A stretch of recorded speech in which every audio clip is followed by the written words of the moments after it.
जी, तो हमने यहाँ तक बात कर ली थी फिगर तक। अब यहाँ से स्टार्ट करना agonist and antagonist in uncertain balance. अभी तक ना एगोनिस्ट की सिर्फ बात चल रही थी। ये बात चल रही थी कि जी सिस्टमिक इन्फ्लेमेटरी रिस्पॉन्स सिंड्रोम शुरू हो गया, साइटोकाइंस बन रहे हैं, वो साइटोकाइंस डिफरेंट चेंजेस करवा रहे हैं, वो साइटोकाइंस इंसुलिन की भी रेजिस्टेंस जनरेट करवा रहे हैं, वो साइटोकाइंस पायरेक्सिया करवा रहे हैं, लिवर से एक्यूट फेस प्रोटीन्स बनवा रहे हैं, ठीक है। ये सब हम देख रहे थे। लेकिन अब कुछ जब टाइम गुजरेगा ना, कुछ टाइम गुजरेगा तो साइटोकाइन के एंटागोनिस्ट आना शुरू हो जाएंगे। अब बॉडी कहेगी कि बस बहुत हो गया, बहुत इन्फ्लेमेशन करवा ली, अब एंटागोनिस्ट आए, इस प्रोसेस को सप्रेस करवाएं, क्योंकि अगर ये प्रोसेस सप्रेस ना हुआ और चलता रहा तो ये हार्मफुल हो जाएगा। अच्छा, अब वो जो एंटागोनिस्ट आते हैं उनमें कुछ एग्जांपल्स वो दे रहे हैं कि इन्फ्लेमेटरी रिस्पॉन्स को जो कंट्रोल करने आते हैं और इनहिबिट करने आते हैं, उनमें आता है जी इंटरल्यूकिन 4, 5, 9, 13 और ट्रांसफॉर्मिंग ग्रोथ फैक्टर बीटा। इनके भी आप नाम याद, जैसे आपने इन्फ्लेमेटरी के याद किए थे वैसे आप काउंटर इन्फ्लेमेटरी के रिस्पॉन्स के भी नाम याद कर सकते हो, ठीक है। ये आएगा क्यों, ये सारे क्यों आ रहे हैं साइटोकाइंस, ये उस इन्फ्लेमेटरी प्रोसेस को सप्रेस करने आ रहे हैं। अच्छा, अब ये जो एंडोजेनस रेजोल्यूशन है, ये क्या करेगी, ऑर्केस्ट्रेट करा देगी, मतलब एक स्टार्ट करवा देगी, अरेंज करवा देगी कोर चीज को, किस चीज को, आप अपटोटिक पॉलीमॉर्फो न्यूक्लियर न्यूट्रोफिल की क्लियरेंस करवाओ, यहाँ से सफाई करवाओ, यहाँ पे जितने भी माइक्रोबियल पार्टिकल्स हैं उनको भी यहाँ से रिमूव करवाया जाए, और जो सेलुलर डैब्रिज है उसको भी रिमूव करवाया जाए। तो ये चीजों को जो है ना वो अच्छा करने और एक इन्फ्लेमेटरी प्रोसेस को रोकने आई है। तो ये एक तो प्रो इन्फ्लेमेटरी को एंटागोनाइज करके इन्फ्लेमेटरी प्रोसेस को रोकेंगे, दूसरा ये वहां पर डैब्रिज को रिमूव करवाएंगी, एपोप्टोटिक बॉडीज को क्लियर करवाएंगी, माइक्रोबियल पार्टिकल्स को रिमूव, ये सारा काम भी करेंगी। अच्छा, अब कह रहे हैं but further tissue damage, sepsis और other complication challenge the process. मतलब ये प्रोसेस शुरू तो हो गया रेजोल्यूशन का, काउंटर इन्फ्लेमेटरी चीजें आ गई, साइटोकाइंस आ गई, उन्होंने प्रोसेस शुरू भी कर दिया, बट अगर अगेन वही चीज कि अगर सेप्सिस हो गया या अगर फर्दर टिश्यू का डैमेज हो गया, सेकंड स्ट्रेस मिल गई, सेकेंडरी इंजरी हो गई, तो फिर ये रेजोल्यूशन का प्रोसेस नहीं चल पाएगा, चैलेंज हो जाएगा, खराब हो जाएगा, ठीक है। अच्छा, ये जो एंटी इन्फ्लेमेटरी प्रोसेस है ये डोमिनेट करता है और प्रोलोंग हो जाता है क्रिटिकल इलनेस में। मतलब अगर बहुत क्रिटिकल इलनेस हो ना तो ये बाजू का बहुत प्रोलोंग हो जाता है। अब इसका प्रोलोंग होना भी अच्छा नहीं है, ये भी नहीं है कि अगर एंटी इन्फ्लेमेटरी प्रोसेस है तो बहुत प्रोलोंग ही हो जाए, क्योंकि अगर ये बहुत प्रोलोंग हो जाएगा ना, इसने तो इम्यून सप्रेशन करवा देनी है। हमने देखा था ना कि ये जो फेस चल रहा होता है मेटाबॉलिक रिस्पॉन्स में इम्यून सप्रेशन भी हो जाती है। तो जो काउंटर इन्फ्लेमेटरी प्रोसेस अगर ये प्रोलोंग हो गया तो इसने इम्यून सप्रेशन करवा देनी है, उस इम्यूनो सप्रेशन की वजह से इंक्रीज रिस्क होता है ना अपॉर्चुनिस्टिक इन्फेक्शन का। तो इसके इंक्रीज होने को, प्रोलॉन्ग होने को, हार्मफुल बनने को कहते हैं compensatory anti inflammatory response syndrome, cars syndrome हो गया, इम्यूनो सप्रेशन हो गई, ठीक है। तो ना ही तो इन्फ्लेमेशन का परसिस्ट होना अच्छा है हमारे लिए, ना ही इम्यूनो सप्रेशन का परसिस्ट होना अच्छा है, किसी भी चीज का एक्सेस जो है ना बैड है। अच्छा, अब आ जाता है जी, अब ना उसने एक ये जो पैराग्राफ लिखा है ना metabolic changes after surgery and trauma, इसमें फ्लो को थोड़ा चेंज किया है। फ्लो से ही नाम याद कर लिया, फ्लो फेज की बात की है। अब क्या होगा, अब ये सारे प्रोसेस चल रहे थे, बॉडी में इन्फ्लेमेशन भी हो रही थी, फिर एंटी इन्फ्लेमेटरी प्रोसेस भी चल रहा था, पेशेंट जब तक हॉस्पिटल पहुंच गया, इमरजेंसी में आ गया, आपने उसको रिससिटेट किया, आपने उसको फ्लूइड्स दिए, ठीक है, रिससिटेशन दी, क्योंकि जो उसके अंदर भी हाइपोवोलीमिया, उसका कार्डिक आउटपुट गिर रहा है, उसमें बेसल मेटाबॉलिक रेट बहुत नीचे गया हुआ है, वो अपनी प्रोटीन्स को तोड़ रहा है, प्रोटियोलाइसिस हो रहा है, लाइपोलिसिस हो रहा है, ये सारा कुछ चल रहा है उसके अंदर। इंजरी का टाइम से शुरू हुआ है कैटाबॉलिक फेज, और ये 2 से 3 डेज तक चलता रहेगा, 24 से 48 आवर तक ये चलता रहेगा। और इसमें कैटेकोलामिन, कोर्टिसोल, एल्डोस्टेरोन बन रहे हैं, वो वही बातें जो हम पढ़ के आए हैं, न्यूरो एंडोक्राइन रिस्पॉन्स आ रहा है, एफ्रिन न्यूरॉन के एक्टिवेट होने की वजह से सब कुछ हो रहा है। लेकिन यहां से अब नई बात शुरू होगी, रिससिटेशन कर दी। अब हम हाईलाइटर का कलर भी चेंज करते हैं। रिससिटेशन कर दी, पेशेंट आ गया हॉस्पिटल, हमने उसको जी दे दिया फ्लूइड, हाइपोवोलीमिया खत्म हो गया। एक में जो फेज स्टार्ट होगा वो फ्लो फेज है। अब उसमें हाइपर मेटाबॉलिज्म की कंडीशन आएगी, मैंने कहा था हाइपर मेटाबॉलिज्म में आपको आगे चल के बताती हूँ। अब उसमें क्या होगा, उसमें टिश्यू एडिमा, क्योंकि उसकी जो होगा, क्योंकि उसकी ना वैसे लीकिंग प्रोसेस में चल रही थी, वो जो साइटोकाइन से ना वहां के वहां पे कोएगुलोपैथी टाइप एक चीज जनरेट की हुई थी ना, कि प्लेटलेट को एक्टिवेट करवा के कोएगुलोपैथी करवा रहे थे, वैसे उसको एक्टिवेट करवा के लीकिंग करवा रहे थे। तो ऊपर से आपने फ्लूइड दे दिया पेशेंट को, तो पेशेंट एडिमा में चला जाएगा ना, वैसे डायलेशन की वजह से और कैपिलरी लीकिंग की वजह से। दूसरा में काम क्या होगा, उसका बेसल मेटाबॉलिक रेट इंक्रीज करेगा। तीसरा, उसका कार्डिक आउटपुट अब इंक्रीज करेगा। अब उसका बॉडी टेम्परेचर ज्यादा होगा, मेटाबॉलिज्म ज्यादा होने की वजह से ल्यूकोसाइटोसिस उसमें होगा, ऑक्सीजन कंजम्पशन इंक्रीज कर जाएगी और ग्लूकोनियोजेनेसिस भी इंक्रीज करेगी, ठीक है। अभी भी ग्लूकोनियोजेनेसिस का प्रोसेस चल रहा है, क्योंकि उसको अभी भी, अब तो सही रिकवरी और रिपेयर शुरू होना है, अब तो उसको एनर्जी चाहिए, तो उसका ग्लूकोनियोजेनेसिस का प्रोसेस भी चल रहा है, लेकिन अब उसका मेटाबॉलिज्म हाई हो रहा है और कार्डिक आउटपुट सब कुछ हाई होना शुरू हो गया है। चले आगे बात करते हैं पेशेंट में significant fat and protein mobilisation होता है, उसकी वजह से पेशेंट सिग्निफिकेंट वेट लॉस और यूरिनरी नाइट्रोजन एक्सक्रीशन इंक्रीज कर जाती है। ये चीजें ना हमने आगे इस चैप्टर के एंड में डिटेल्स में पढ़नी है कि स्केलेटल मसल में क्या चेंज आता है जब इंजरी होती है, लिवर में क्या चेंजेस आते हैं, यूरिनरी एक्सक्रीशन कैसे इंक्रीज करती है, ये सारा कुछ हमने पढ़ना है, ठीक है। इसकी आप टेंशन ना लें। विद इन फ्यू डेज क्या होता है कि इंसुलिन की जो प्रोडक्शन है वो इंक्रीज होती है, लेकिन इंसुलिन की तो रेजिस्टेंस मौजूद थी। अच्छा, कुछ सर्जरीज ऐसी है इसमें 2-2 हफ्ते तक इंसुलिन की रेजिस्टेंस मेंटेन रहती है, 2 वीक्स तक इंसुलिन रेजिस्टेंस रहती है, ठीक है। फिर कुछ दिनों के बाद 2 हफ्ते या 3 हफ्ते के बाद आहिस्ता आहिस्ता इंसुलिन जो है वो अपना काम शुरू करती है, लेकिन तब तक पेशेंट में ग्लाइसेमिक कंट्रोल पुअर ही रहेगा, वो हाइपरग्लाइसीमिया में रहेगा क्योंकि इंसुलिन रेजिस्टेंस है। चलिए आगे बात करते हैं कि कैटाबोलिक स्ट्रेस रिस्पॉन्स को मैनेज कैसे कर सकते हैं, कैसे ही मैनेज हो रहा होता है। इसके लिए ना अगर आप सिर्फ ये फिगर भी कर लेना तो इनफ है, मोर देन इनफ है। होता है इसमें क्या, वो कह रहा है पूरी बॉडी एक स्टेट में नहीं होती, बस आपने ये चीज समझ लेनी है कि हमारी बॉडी। अच्छा, सबसे पहले ना अभी तक हमने बात की थी मेटाबॉलिक रिस्पॉन्स की, कि मेटाबॉलिक रिस्पॉन्स आ रहा है आ रहा है। अब यहाँ से ना इस पैराग्राफ से जो हमने बात शुरू कर देनी है ना, बॉडी की, बॉडी कैसे रिस्पॉन्ड कर रही है। ये जो बॉडी पे इतने साइटोकाइंस बन रहे हैं, ये जो इतने हार्मोन्स बन रहे हैं, ये जो उसकी प्रोटीन्स को तोड़ा जा रहा है, फैट को तोड़ा जा रहा है, बॉडी क्या कर रही है। तो बॉडी ना पूरी बॉडी में एक ही प्रोसेस नहीं चल रहा होता कि सारी ही प्रोटीन्स टूटना शुरू हो गई हैं। वो कह रहा है ऐसे हो रहा होता है कि जो पेरिफेरल टिश्यूज है ना, वहां से प्रोटीन्स को तोड़ के अमाइनो एसिड को लेकर सेंट्रल टिश्यू की तरफ जाते हैं। जैसे मसल्स को ब्रेक डाउन करके अमाइनो एसिड भेजे जाते हैं लिवर के पास ताकि लिवर ग्लूकोनियोजेनेसिस करे। इम्यून सिस्टम को दिए जाते हैं, वोंड को दिए जाते हैं क्योंकि वोंड में हीलिंग होनी है, ठीक है। तो इस तरह किया जाता है, पेरिफेरल टिश्यू से चीजें उठा उठा के सेंट्रल को दी जाती है। बॉडी ये काम करती है। Not all tissues are catabolic, ये चीज भी याद रखनी है, सारे टिश्यूज नहीं कैटाबोलिक स्टेट में, ठीक है। ये जो 3 है यहाँ कैटाबोलिज्म नहीं चल रहा, ये तो यूज कर रहे हैं, कैटाबोलिज्म यहाँ चल रहा है। चले, अच्छा जी, हाइपरमेटाबॉलिज्म की उसने कहा कि मैंने आपको डिटेल नहीं बताई, मैंने आपको एक लाइन ही बताई थी, तो आप अब इसकी डिटेल देख लें।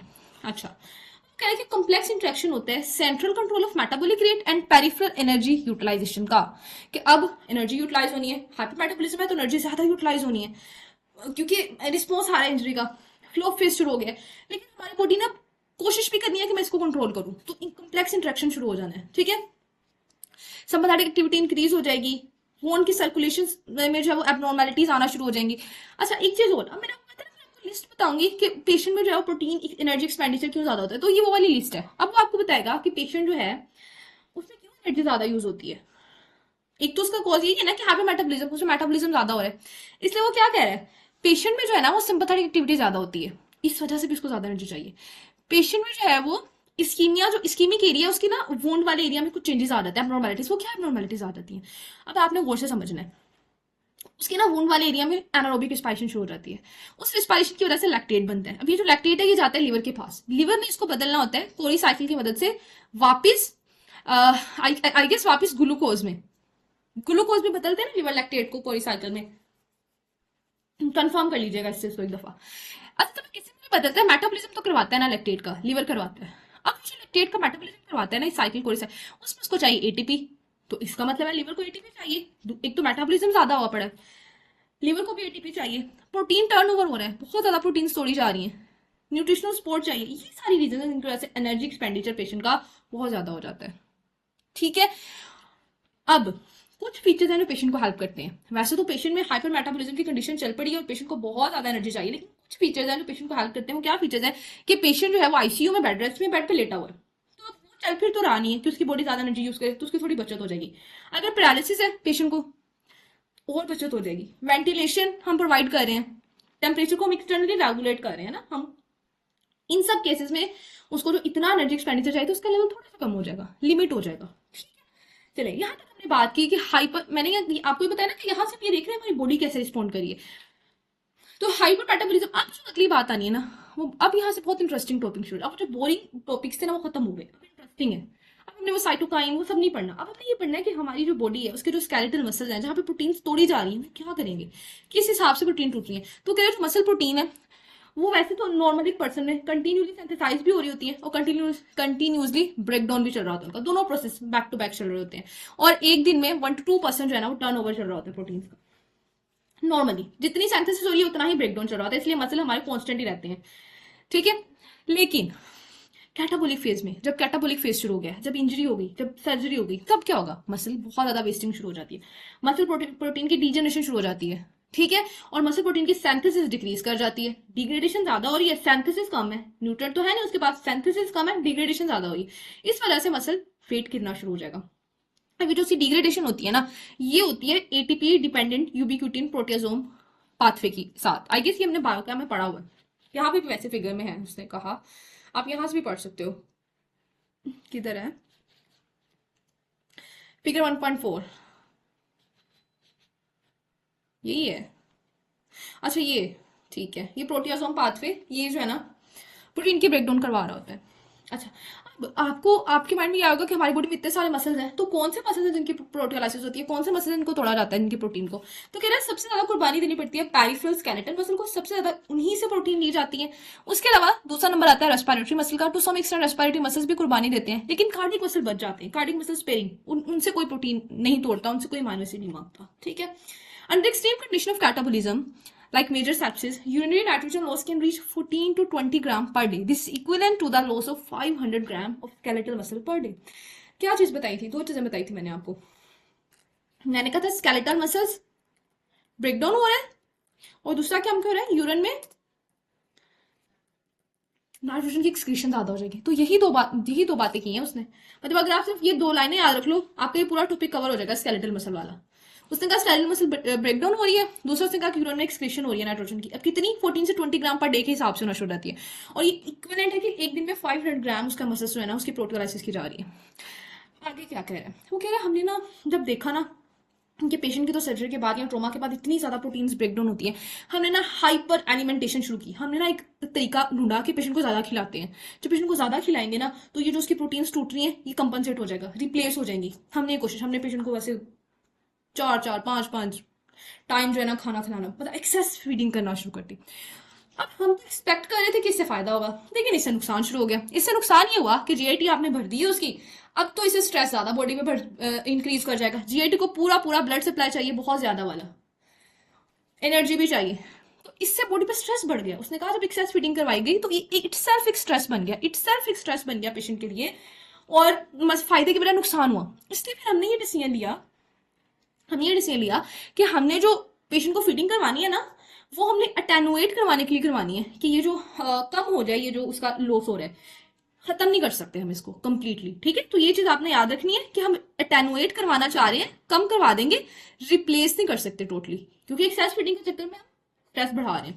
Treating underlying sepsis adequately is fundamental. हाँ, बॉडी के लिए कुछ अच्छा करना ही चाह रहे हो तो उसकी सेप्सिस को कंट्रोल करो, उसको मॉनिटर करो, उसको न्यूट्रिशनल सपोर्ट दो, इफेक्टिव, नॉट एक्सेस। अच्छा, इफेक्टिव का मतलब क्या होता है कि जिस न्यूट्रिएंट की उसको जरूरत है बैलेंस डाइट दो। पेशेंट अब क्या फील करेगा? उसकी इतने ज्यादा मसल्स ब्रेकडाउन चल रहा है, वीकनेस, फटीग, फंक्शनल एबिलिटी उसकी रिड्यूस हो जाएगी, क्वालिटी ऑफ लाइफ डिक्रीज कर जाएगी, मोर्बिडिटी मोर्टेलिटी के रिस्क ज्यादा हो जाएंगे। तो ये पेशेंट अब आहिस्ता आहिस्ता रिकवर करेगा, इसको अच्छी खासी बाद में लंबा टाइम लगेगा, अच्छी सी डाइट लेगा, फिर इसके मसल्स वापस आएंगे पहले वाली कंडीशन में। नेक्स्ट आता है जी लीवर।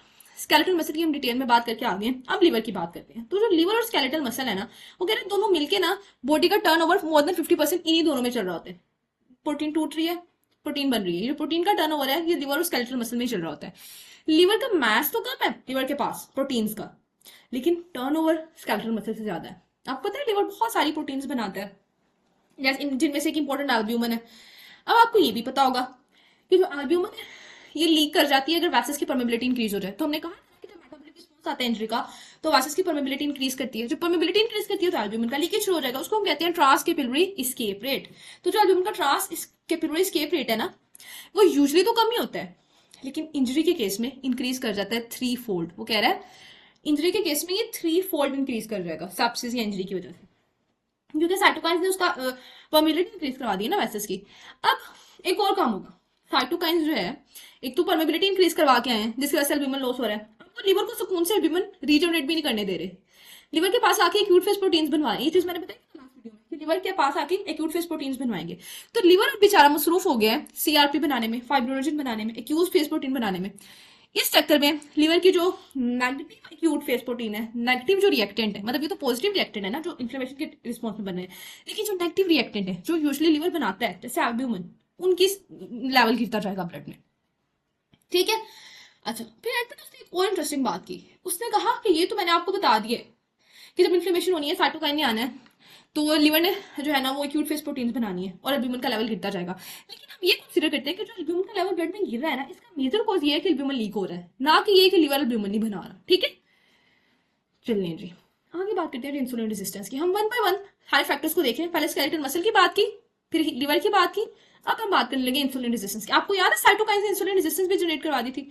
तो पोस्ट ऑपरेटिव हाइपरग्लाइसीमिया दो वजह से होता है। एक तो ग्लूकोज बनाया ज्यादा जा रहा है ग्लूकोनियोजेनेसिस से, ग्लाइकोजेनोलाइसिस से, दूसरा पेरिफेरल टिश्यूज का अपटेक भी नहीं कर रहे क्योंकि रेजिस्टेंस है इंसुलिन की। तो इन दो चीजों की वजह से ब्लड में ग्लूकोज का लेवल बढ़ता रहता है। और आपको जैसे मैंने पहले बताया कि अगर मेजर कोई सर्जरी हो तो 2 वीक तक भी ये रेजिस्टेंस रह सकती है। ठीक है, अच्छा अब वो कह रहे हैं कि रेजिस्टेंस आती क्यों है। तो एक तो ये प्रो इन्फ्लेमेटरी साइटोकाइन का काम है, सारी खराबियां वही कर रहे हैं, इंसुलिन रेजिस्टेंस वही बनवा रहे हैं, या थोड़ा बहुत इंसुलिन की जो अपनी ट्रांसपोर्ट प्रोटीन है ना, जो इंसुलिन रेगुलेट करता है जिन प्रोटीन्स को, उनका थोड़ा बहुत चेंज आ जाता है। अच्छा, अब जो मेन स्टे है, अगर आप मैनेजमेंट करना चाह रहे हो इंसुलिन रेजिस्टेंस के लिए, तो आईवी पेशेंट को इंसुलिन इन्फ्यूजन दी जाती है। चलिए नेक्स्ट बात करते हैं जी चेंजेस इन बॉडी कंपोजिशन। वैसे इतना इंपॉर्टेंट नहीं है, आप लोग चाहें तो इस टॉपिक को स्किप कर सकते हैं, बट मैं रीड करवाऊंगी बिकॉज हम चाह रहे हैं कि हमारा एक दफा रीड हो जाए थोरोली चैप्टर, फिर सेकंड टाइम जब हम रिवाइज करेंगे तो फिर हमें जो स्किप करना हो हम कर लेंगे। पहले बात करते हैं जी changes in body composition following injury.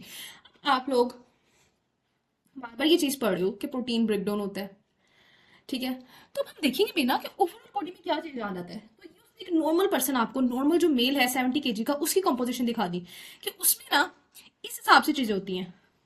ये देखिए, उसमें उसने कहा 70 kg का मेल है तो उसमें 13 kg वेट उसके फैट का होगा, और 57 kg जो वेट है वो बाकी सारी टिश्यूज का होगा। बाकी सारी टिश्यूज में क्या आते हैं, 12 kg प्रोटीन, 42 kg वाटर और 3 kg के मिनरल्स, ये उसकी कंपोजिशन होती है।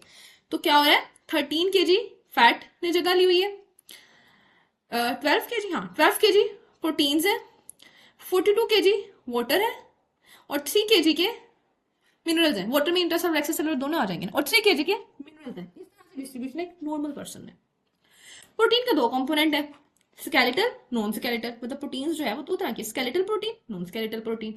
और जो वाटर है उसके भी 2 कंपोनेंट है, एक्स्ट्रा सेलुलर, इंट्रासेलुलर। ये तो आपको पता है। अगर 42 kg हमने कहा वाटर था तो उसमें से वो कह रहा है 28 kg या 28 लीटर जो है वो होता है इंट्रासेलुलर, और 14 होता है एक्स्ट्रासेलुलर। ठीक है, ये आपको ऑलरेडी कंपोजिशन पता होगी। अब हम बात करते हैं जी कि जो चेंजेस इस पूरी कंपोजिशन में चेंजेस आने कहाँ पर है। तो ये जो पूरी कंपोजिशन है ना, इसमें सबसे ज्यादा जो लेबाइल है, यानी सबसे इजीली जिसको चेंज कर दिया जाता है, वो फैट है। पकड़ के उसको तोड़ना शुरू कर दो, इतना लेबाइल है वो। और जो प्रोटीन के हिसाब से देखा जाए तो ज्यादा लेबाइल प्रोटीन है स्केलेटल मसल की प्रोटीन। नॉन स्केलेटल मसल की प्रोटीन जल्दी हाथ नहीं आती, स्केलेटल मसल की प्रोटीन को यूज किया जाता है फिर एनर्जी के लिए। तो ये कुछ लेबाइल है। फिर जैसे प्रोटीन मास का लॉस होना शुरू हो जाता है, वो कह रहा है वो सिर्फ स्केलेटल मसल में नहीं होगा, थोड़ा बहुत विसरल के प्रोटीन स्टेटस में भी होता है। तो वन वैल्यूज बताइए, आप याद करना चाहो उसको याद कर लो, मतलब अभी नहीं करना चाहो तो पेपर से एक दिन पहले याद कर लेना, अभी की भी तो भूल जानी है वैसे। तो अगर 1 ग्राम ऑफ नाइट्रोजन का यूरिन में लॉस हो रहा है तो इक्वल है 36 ग्राम, पेशेंट का वेट गिर जाएगा। अगर 1 ग्राम नाइट्रोजन उसके यूरिन में गई, इसका मतलब इतनी प्रोटीन उसकी तोड़ दी है कि 36 ग्राम उसका वेट गिर जाएगा। ठीक है, अब ये प्रोटीन जो टूटती है ये यूरिन में आपको पता है एक्सक्रीट हो जाती है यूरिया की फॉर्म में। फिर ना हमारी बॉडी ने ना कुछ अडेप्टिव चेंजेस करने शुरू किए। उसने कहा कि इतनी ज्यादा यूरिन में एक्सक्रीट हो रही है और मेरी इतनी ज्यादा प्रोटीन टूट रही है, मेरा तो वेट गिरता रहेगा। उसने कुछ अडेप्टिव चेंजेस किए। लेकिन अगर मेजर इंजरी हो ना, पर्टिकुलरली अगर सेप्सिस चल रही हो, तो फिर अडेप्टिव चेंजेस फेल हो जाते हैं। फिर ऑटो कैनिबलिज्म, ऑटो कैनिबलिज्म पता क्या होता है, खुद अपने ही डिशेज को तोड़ के एनर्जी देना, ना कि बाहर से एनर्जी, अपने ही डिशेज को तोड़ा जा रहा है एनर्जी के लिए। तो फिर ये प्रोसेस शुरू हो जाता है सेप्सिस में। अच्छा, अब उसने ये बहुत इंटरेस्टिंग बात की है यहाँ पर। उसने क्या कहा, उसने कहा पेशेंट आपके पास आता है ना जब ट्रॉमा के बाद, उसमें मेटाबॉलिक रिस्पॉन्स सारा चल रहा होता है इंजरी का, आप उसको इतना फ्लूइड दे देते हो, इतना फ्लूइड दे देते हो कि उसका एकदम से वेट इंक्रीज करता है। इमीडिएटली उसका वेट ना रिसरेसिटेशन के बाद, उसका जो एक्सेलर वाटर पहले 6 लीटर था, आपने उसको 10 लीटर कर दिया है, उसका वेट इंक्रीज करता है। उसके बाद फिर क्या होगा, आप उसको ऑप्टिमल केयर भी दो, मैक्सिमम केयर भी दो, मैक्सिमम न्यूट्रिशनल सपोर्ट भी दो, उसकी प्रोटीन फिर भी 15% तक गिर जाएगी नेक्स्ट 10 डेज में, इतना लॉस हो ही जाएगा। तो पहले उसका इतना आपने वेट ज्यादा करा दिया, नेक्स्ट आप उसको ऑप्टिमल केयर भी दो, उसका 15% लॉस होना ही होना है। तो अब आप क्या कर सकते हो, आप 2 काम कर सकते हो। एक तो हमने कहा कि भाई इसको किसी तरह से तो ठीक करना है ना, हमने देख लिया मसला ठीक नहीं हुआ तो क्या करें। फिर हमने कहा कि जो neuro endocrine stress response generate होता है ना, वो जो सारे स्टिमुलेट हुई थी, हाइपोथैलेमस के पास गई थी, हाइपोथैलेमस में कोर्टिसोल और ये सारा कुछ बनवाया था, इस स्ट्रेस रिस्पॉन्स को कंट्रोल करें। एनाल्जेसिया दे पेशेंट को, एपिड्यूरल, या कोई भी ऐसी टेक्निक यूज करें जिससे न्यूरो एंडोक्राइन रिस्पॉन्स रुक जाए, ये काम करें। दूसरा, पेशेंट को इंटरनल फीडिंग करवाएं। इंटरनल फीडिंग को हमेशा हम प्रेफर करते हैं पैरेंटल फीडिंग पे। तीसरा, पेशेंट को ना अर्ली फ्लूइड रिटेंशन फेज में इतना ज्यादा फ्लूइड ना दें, केयरफुल मैनेजमेंट दें, केयरफुल फ्लूइड दें, ताकि एक्सेसिव उसको आईवी सलाइन, एक्सेसिव फ्लूइड ना दें। तो ये 3 से 4 हमने चेंजेस करना शुरू किए। चले आगे आता है जी, avoidable factor that compound the response to injury. चलो इसको नेक्स्ट में देखते हैं।